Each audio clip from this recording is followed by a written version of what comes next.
Captain news நேயர்களுக்கு வணக்கம். நான் பத்திரிகையாளர் சமரன் பேசுகிறேன். சற்று முன் ஒரு நீட் ஒழிப்பிற்கான ஒரு மேடையில் ஆர்எஸ் பாரதி, திமுகவை சேர்ந்த ஆர்எஸ் பாரதி அவர்கள் பிஏ பட்டம் பெற்றவர்கள் நாய்கள் என்றார். பிறகு கடந்த சில மாதங்களுக்கு முன் பட்டியலினத்தைச் சேர்ந்தவர்கள் நீதிபதியானது திமுக போட்ட பிச்சையில் தான் என்றார். அதாவது பட்டதாரிகளை நாயினும் நீதிபதிகளை பிச்சைக்காரர்களும் ஒரு அகம்பாவத்துடன் தரைக்குறைவாகவும் அவர் பேசியிருந்தார். ஸோ அது சம்மந்தமாக அவர்கிட்ட நேர்காணல் எடுக்க நம்ம தொலைபேசியில் தொடர்பு கொண்டோம். முதல்ல அவர் எடுக்கலை, அவர் பிறகு எடுத்தார். பிறகு அவர் என்ன பேசியிருக்காருன்றதை நீங்களே பாருங்கள். அவர் நேரடியாக நம்மளை வர சொன்னார். பட் நேரடியாக வர சொல்லிவிட்டு ஃபோனையும் துண்டிச்சிட்டாரு. அதுக்கப்புறம் ஃபோனை எடுக்கலை. நாம் அவர்கிட்ட தொடர்பு கொண்ட அந்த ஆடியோவை நீங்கள் இப்போ கேட்கலாம். ஐயா வணக்கம், நான் சமரன் பத்திரிகையாளர் கேப்டன் நியூஸ்ல இருந்து. ஹலோ ஐயா, கேக்குதுங்களா? சொல்லுங்க. ஒண்ணு இல்ல சார், இப்போ பேசியிருந்தீங்க இல்லையா, இந்த பட்டப்பட்டு பிஏ படிச்சவங்கலாம் இந்த நாயின்னு சொல்லிட்டு நீங்க பேசுனீங்களா? அது எப்படி வைரலா சார்? அது அப்படி பேசுறாங்க. ஈஸியா காசு இருந்தா நாய் கூட பட்டம் வாங்கிக்கலாம். இல்ல சார், நீங்க பேசுனது தவறா புரிஞ்சுக்கப்பட்டதா? தவறா புரிஞ்சுட்டு போறேன். இல்ல, நீங்க அந்த மாதிரி பேசலையா சார்? பேசின வீடியோ பார்த்தோம். நீங்க பட்ட படிப்பு பிஏ வாங்கணும் ஆர்வம்னா வாங்கலான்றது பரவிச்சுன்ற எண்ணத்துல சொன்னேன். இல்ல சார், இப்போ பிஏ வாங்கினவங்க எல்லாரும் நாய் அப்படின்னாக்க அது வேற அர்த்தமா வருது. அப்படி இல்ல, அந்த மாதிரி சொல்லல. அது பார்த்தா நானே ஒரு பிஏ தான். அது அப்படிதான் சொல்லிருக்கீங்க நீங்க. நம்ம சொல்லல, புரிஞ்சுக்கல. அது தப்பா போடுறோம். நம்ம தப்பா புரிஞ்சுக்கிட்டோமா? இல்ல சார், பேசுறேன். டாக்டர் பட்டம் எல்லாம் திராவிட கட்சிகள் போட்ட பிச்சைன்னு சொல்லிருக்கீங்கல்ல, அது எப்படி சார்? திராவிட கட்சி டாக்டர் பட்டம் சொல்லி என்ன சார் எனக்கு கொடுத்தது? நானு ஒரு டிகிரி வாங்கினா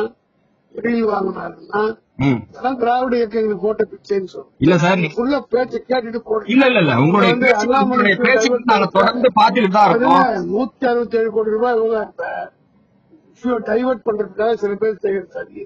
இல்ல சார், நீங்க ஒரு பத்திரிகையாளரா நீங்க ஒவ்வொரு தடவையும் நீங்க பேசுறதையே மாத்தி சொல்றீங்களே. அது நீங்க யாருங்க எனக்கு தெரியல. நேரம் வாங்க பேசலாம். எங்க வரணும்னு சொல்லுங்க சார், நேரம் வரேன் சார். அந்த 42 பேர் இருந்தார்கள். ஒரே ஒருவர் தாசில்தாருக்கு கது வைத்திருக்கிற அந்த தவாலி மட்டும்தான் வேறொரு சமுதாயத்தை சார்ந்தவன். இப்படி அந்த அமைச்சர் போய் பார்க்கிற போது ஏன் இந்த அவல நிலை என்று கேட்டு அன்றைக்கு கொண்டு வரப்பட்டதுதான் கம்யூனல் ஜீவோ. அந்த கம்யூனல் ஜீவோவால் தான் இன்றைக்கு எங்களவர்கள் டாக்டர்களாக பல பேர் நம்மாலே பாதி பேர் மறந்துட்டான். ஏதோ அவன் குலப்பெருமையால் கோத்திர பெருமையால் டாக்டர் ஆகிட்டு போற. நான் வெளிப்படையாக பேசுகிறேன். அதை பற்றி நான் கவலைப்படுறவனே கிடையாது. மனசில் பட்டதை வெளிப்படையாக பேசக்கூடிய ஒரு தைரியம் உள்ளவன் நான். காரணம் என்ன, இதை நாம் நினைக்கணும். நான் ஒரு வக்கீல்னா எழிலன் பிஇ பிஎல் இதெல்லாம் எங்களுக்கு குலப்பெருமையால் கோத்திர பெருமையால் வந்ததா? இந்த இயக்கம் போட்ட பிச்சை வெளிப்படையாகவே நான் சொல்கிறேன். திராவிட இயக்கம் இல்லை என்றால், கம்யூனல் ஜீவோ இல்லை என்று சொன்னால் இத்தனை டாக்டர் போர்டு தங்காது. நான் பட்டம் பெறுகிற போது சொல்கிறேன், ஒரு பிஏ பட்டம் பெற்றால் உடனே ஒரு ஆளுகிட்ட கொடுத்து பெயிண்டர்கிட்ட போர்டு எழுதி ஆர்எஸ் பாரதி, அப்போ என் பேர் வேறு, பிஏ அப்படின்னு போர்டு எழுதி மாட்டுவாங்க. காரணம் என்னென்னா, ஊர்லேயே ஒரே ஒரு பிஏ தான் இருக்கும். இப்போ நாய் கூட பிஏ வாங்குற பட்டம் ஆகி போச்சு நம்ம ஊரில். யாராவது எங்கேயாவது போர்டு போட்டிருக்கீங்களா? இப்போ யார் வீட்லையாவது பிஇன்னு தொங்குதா? யார் வீட்லையாவது பிஏன்னு போர்டு தொங்குதா? அதுக்கு என்ன காரணம்? யார் இந்த வளர்ச்சிக்கு யார் காரணம்? அதை அழிக்க நினைப்பதற்குத்தான் இந்த நீட் வந்திருக்கிறது என்பதை நான் மாநிலங்களவையே சொன்னேன். அப்போ அப்படியே அவர் கேட்டுக்கொண்டிருந்து பிஜேபியில் இருக்கிற நான் பிராமின்ஸ் கூட இப்படியெல்லாம் நடந்திருக்கிறதா இந்தியாவிலே?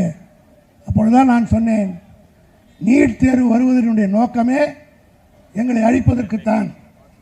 ஒரு குறிப்பிட்ட கூட்டம் தான் போக முடியும்.